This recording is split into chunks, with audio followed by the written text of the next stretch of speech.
शरद पवारांचा आज 85वा वाढदिवस आहे आणि वाढदिवसानिमित्त मुख्यमंत्री देवेंद्र फडणवीस यांनी शरद पवारांना शुभेच्छा दिलेल्या आहेत। पवारांच्या दीर्घायुष्यासाठी त्यांनी प्रार्थना केली। तर उपमुख्यमंत्री एकनाथ शिंदेंनी शरद पवारांना त्यांच्या वाढदिवसानिमित्त शुभेच्छा दिल्या। शरद पवारांना सुदृढ आणि उदंड आयुष्य लाभो अशा शब्दात त्यांनी सदिच्छा व्यक्त केल्या। उपमुख्यमंत्री एकनाथ शिंदे यांच्या उपस्थितीत आज संध्याकाळी 7 वाजता रामटेक बंगल्यावर शिवसेनेची बैठक पार पडणार आहे। मुंबईतील आजी माजी खासदार, आमदार आणि नगरसेवक या बैठकीला उपस्थित राहणार आहेत। आगामी निवडणुकांबाबत बैठकीत चर्चा होणार आहे। ईव्हीएमवर होणाऱ्या आरोपांबाबत विधानसभा अध्यक्ष राहुल नार्वेकरांना पत्रकारांनी प्रश्न विचारला आणि यावेळी त्यांनी ईव्हीएम आणि विधिमंडळाचा संबंध नाही, विधिमंडळात जनतेच्या प्रश्नांची चर्चा होते असं नार्वेकर म्हणाले। संजय राठोड यांच्या प्रगती पुस्तकाबाबत बातम्या आल्यानंतर आता त्यांनी त्यावर स्पष्टीकरण दिले। प्रगती पुस्तकात मी नापास अशा बातम्या जिव्हारी लागणार असल्याचं संजय राठोड म्हणाले। नापास असूच शकत नाही, मी जनतेसाठी झोकून देऊन काम करणार असल्याचं संजय राठोड यांनी म्हटलेलं आहे। दिल्लीत काय सुरू आहे याची एकनाथ शिंदेंना सगळी माहिती आहे, त्यासाठी त्यांना दिल्लीला जाण्याची गरज नाही अशी प्रतिक्रिया संजय शिरसाटांनी दिली। फडणवीस, अजित पवार दिल्लीत असताना एकनाथ शिंदे मुंबईतच असल्यानं विरोधकांनी टीका केली होती। मुख्यमंत्री झाल्यानंतर राज्याचे मुख्यमंत्री देवेंद्र फडणवीस पहिल्यांदाच दिल्लीला गेलेत। या दिल्ली दौऱ्यात त्यांनी अनेक महत्त्वाच्या नेत्यांची भेट घेतली। या दौऱ्यात फडणवीसांनी 7 नेत्यांची भेट घेतली आणि 5 निरनिराळ्या मूर्ती नेत्यांना भेट दिल्या। उपमुख्यमंत्री अजित पवारांनी अमित शहा यांची भेट घेतली। संसद भवनात ही भेट झाली। मंत्रिमंडळ विस्ताराच्या पार्श्वभूमीवर चर्चा झाल्याची माहिती मिळते। महायुती सरकारच्या खातेवाटपाबाबत आज रात्री उशिरापर्यंत उलगडा होईल अशी प्रतिक्रिया शिवसेना नेते संजय शिरसाट यांनी दिली। तर मला कोट शिवायला टाकायची वेळ आल्यास पत्रकारांना चॉईस करायला बोलवेल अशी मिश्किल टिप्पणी त्यांनी मंत्रिपदाबाबत केलेली आहे। मंत्रिमंडळ विस्तारावरून विजय वडेट्टीवारांनी सरकारवर टीका केली आहे। अजित पवार असो की शिंदे, जे देईल ते घ्या, नाहीतर घरी आराम करा, एवढंच राहिलंय, बार्गेनिंग करू शकत नाही अशी स्थिती आहे असा टोला वडेट्टीवारांनी लगावला आहे। काँग्रेसच्या खासदार वर्षा गायकवाड यांनी मंत्रिमंडळ विस्तारावरून सरकारवर टीका केली। मुख्यमंत्र्यांच्या शपथविधीसाठी इतका खर्च झाला, त्यात राज्य मंत्रिमंडळानं ही शपथ घ्यायला हवी होती असं वर्षा गायकवाड म्हणाल्या।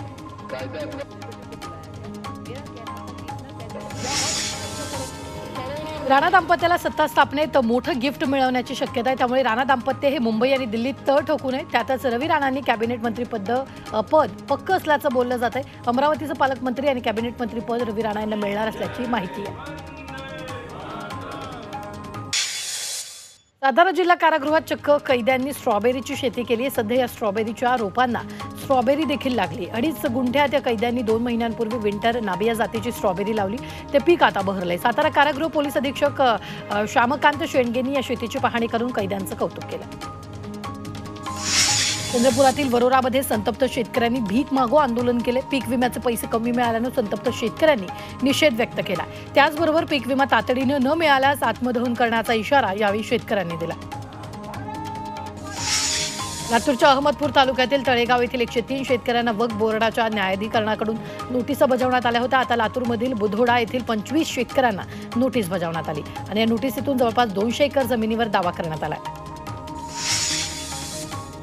रत्नागिरीच्या जयगड जवळच्या JSW कंपनीच्या टँक क्लिनिंगचं काम सुरू असताना काही घटक द्रव्य बाहेर पडल्यानं विद्यालयातील 30 ते 40 विद्यार्थ्यांना जळजळ आणि मळमळणं असा त्रास जाणवू लागला।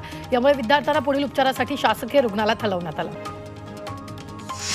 कल्याणमध्ये काळ्या पिवळ्या जीप विरोधात रिक्षा संघटना आक्रमक झाली आणि असुरक्षित बेकायदेशीर प्रवासी वाहतूक करणाऱ्या मुदतबाह्य काळ्या पिवळ्या जीप भंगारात काढाव्या अशी मागणी रिक्षा संघटनांनी परिवहन विभागाकडे केली आहे। कल्याण रेल्वे स्टेशन ते मुरबाडपर्यंत या जीप प्रवासी वाहतूक करतात, त्यामुळे रिक्षा चालकांनाही फटका बसतोय। वाशिम नगरपालिकेनं 9 कोटी रुपये खर्च करून 8 वर्षापूर्वी टेम्पल गार्डन आणि तारांगण बनवलं होतं। मात्र 8 वर्षानंतरही तारांगण बंदच आहे। तसंच टेम्पल गार्डनचं रूपांतर आता जंगलात झालंय। तारांगणाचे सगळे साहित्य एकदा आगीत जळालं होतं। नगरपालिकेचं याकडे लक्ष नसल्याचा आरोप नागरिकांनी केला। त्यांची दुरुस्ती करून गार्डन तारांगण सुरू करण्याची मागणी होते आहे। नंदुरबारमध्ये गेलेल्या 7 महिन्यात 398 बालमृत्यू झालेत। आदिवासी भागातील बालमृत्यू कमी करण्यासाठी कोट्यावधी रुपये खर्चून शासनाच्या विविध योजना राबवल्या जात आहेत, मात्र बालमृत्यू अद्याप कमी होत नाही। 7 महिन्याने नांदेडच्या सरकारी रुग्णालयाला पुरवलेले एक औषध प्रयोगशाळेच्या तपासणीत बनावट आढळले।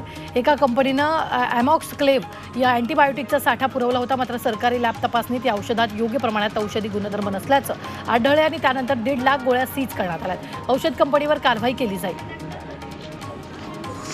नाशिक शहरातील खड्ड्यांना कारणीभूत ठरलेल्या 18 ठेकेदारांना महापालिकेनं नोटीस बजावली। रस्त्यावरील खड्ड्यांवर जनहित याचिका दाखल करण्यात आली होती, त्यावर न्यायालयानं अहवाल सादर करण्याचे निर्देश दिले। भंडाऱ्यात प्रशिक्षणार्थी तरुणांनी ठिय्या आंदोलन केले। मुख्यमंत्री युवा कार्य प्रशिक्षण योजनेनुसार प्रशिक्षणार्थी तरुणांना 6 महिने जिल्ह्यातील विविध सरकारी कार्यालयात प्रशिक्षण दिलं जातं। त्यांना शैक्षणिक पात्रतेनुसार 6 ते 10 हजार रुपये मानधन दिलं जातं, मात्र मागच्या महिन्यापासून त्यांना मानधन मिळालं नसल्यानं त्यांनी ठिय्या आंदोलन केलं। सांगलीच्या वसगड इथं शेतकऱ्यांनी रेल रोकोचा प्रयत्न केला। रेल्वे प्रशासनानं संपादित केलेल्या जमिनीच्या मोबदल्यासाठी शेतकऱ्यांनी आंदोलन केलं। त्यावेळी रेल्वे प्रशासन आणि शेतकऱ्यांमध्ये झटापट झाली। विरोधी पक्षनेते निवडीबाबत अद्याप कुठलाही पक्षाकडून प्रस्ताव नसल्याची प्रतिक्रिया नार्वेकरांनी दिली आहे। संख्या नसली तरी विरोधकांचा आवाज ऐकला जाईल। संसदीय लोकशाहीला कुठेही गालबोट लागणार नाही असंही नार्वेकर यांनी म्हटलेलं आहे। जागावाटपासंदर्भात चर्चा सुरू असतानाच विरोधी पक्षनेते पदाबाबतही संभ्रम कायम आहे। विरोधी पक्षात सर्वात जास्त संख्याबळ असणाऱ्या पक्षाचा नेताच असणार हा नियम आहे, असं अंबादास दानवे म्हणाले। बीड हत्याकांड प्रकरणी अंबादास दानवेंनी प्रतिक्रिया दिली आहे। बिहारहून जास्त वाईट स्थिती बीडमध्ये। जर सरपंच सुरक्षित नसेल तर सर्वसामान्यांचं काय, असा सवाल अंबादास दानवेंनी विचारला। संभाजीनगरमध्ये ते बोलत होते। संतोष देशमुखांच्या हत्येचं प्रकरण फास्ट ट्रॅकवर चालवावं अशी मागणी धनंजय मुंडेंनी केली, तर विरोधकांनी बीडला बिहार बोलून बीडची बदनामी करू नये आवाहन धनंजय मुंडेंनी केलं। बीड हत्या प्रकरणावरून अंबादास दानवेंनी केलेल्या टीकेला संजय शिरसाटांनी प्रत्युत्तर दिले। हत्याकांडाचं कुणालाही परवाने दिले नसल्याचं प्रत्युत्तर संजय शिरसाटांनी दिलं। निवडून आलेल्या खासदारांना विकत घेऊन भाजपला ऑपरेशन कमळ करायचं अशी टीका नाना पटोलेंनी केली। काँग्रेसचे खासदार आमच्या संपर्कात असल्याच्या बावनकुळेंच्या वक्तव्याला त्यांनी प्रत्युत्तर दिलं। दिल्लीतील संसदेच्या आवारात काँग्रेसच्या खासदार प्रियंका गांधींनी आंदोलन केलं। अदानी प्रकरणाच्या निषेधार्थ हे आंदोलन करण्यात आले। दिल्लीतील लाभार्थी महिलांनी आता 1000 रुपये मिळणार आहेत। तर आपचे नेते अरविंद केजरीवाल यांनी ही मोठी घोषणा केली, तर निवडणुकीनंतर महिलांना 2100 रुपये मिळणार आहेत।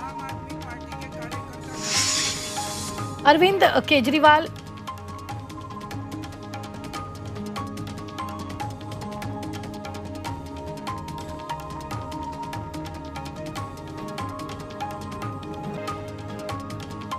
संसदेच्या हिवाळी अधिवेशनात संविधानावर चर्चा होणार असल्याची सूत्रांनी माहिती दिली आहे। 13 आणि 14 डिसेंबरला लोकसभेत चर्चा होणार आहे, तर 16 आणि 17 डिसेंबरला राज्यसभेत चर्चा होणार असल्याची माहिती मिळते।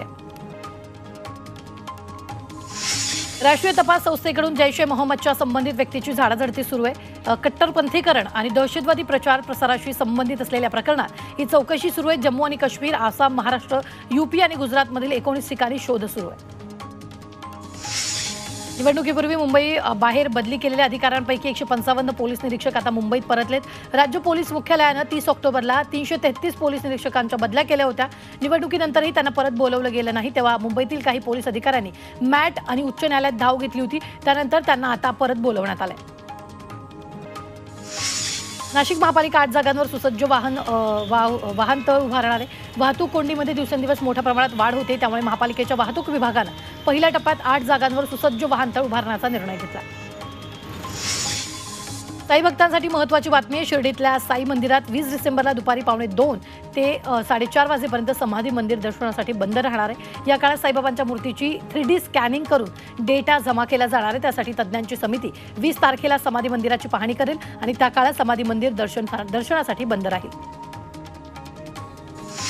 साई मंदिरात आजपासून हार, फूल आणि प्रसाद नेता येणार आहे, तर तसा निर्णय घेण्यात आलेला आहे। आजपासून साई मंदिरात हार, फुलं आणि प्रसाद साई भक्तांना घेऊन जाण्यास परवानगी देण्यात आली आहे। कोरोना काळात साई मंदिरात हार, फूल, प्रसाद घेऊन जाण्यास बंदी घालण्यात आलेली होती।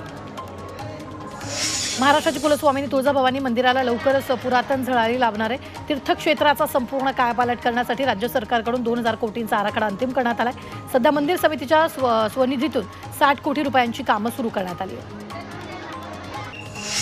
अंगणेवाडीच्या यात्रेची तारीख ठरली आहे 22 फेब्रुवारी 2025 मध्ये मालवण तालुक्यातील अंगणेवाडीमध्ये भराडी देवीची यात्रा होणार आहे। दरवर्षी देवीला कौल लावून या यात्रेची तारीख ठरवली जाते। दरवर्षी लाखो भाविकांच्या गर्दीमध्ये मोठ्या उत्साहात भराडी देवीची जत्रा रंगते।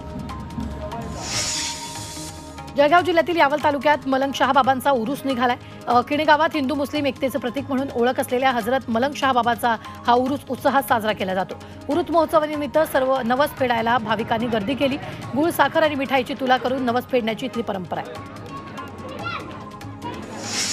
लोकप्रिय दाक्षिणात्य अभिनेत्री कीर्ती सुरेशनं लग्न केले। कीर्तीनं तिचा प्रियकर अँटनी थट्टीलशी लग्न केले। हा लग्न सोहळा गोव्यात पारंपरिक पद्धतीनं पार पडला। तर आपल्या सोशल मीडिया अकाउंटवरून आपल्या लग्नाचे फोटो शेअर केलेत। कीर्ती आणि अँटनी हे शाळेपासून एकत्र होते। जवळपास 15 वर्षापासून ते एकमेकांच्या प्रेमात होते। याचं प्रेमाचं रूपांतर आता लग्नात झालंय।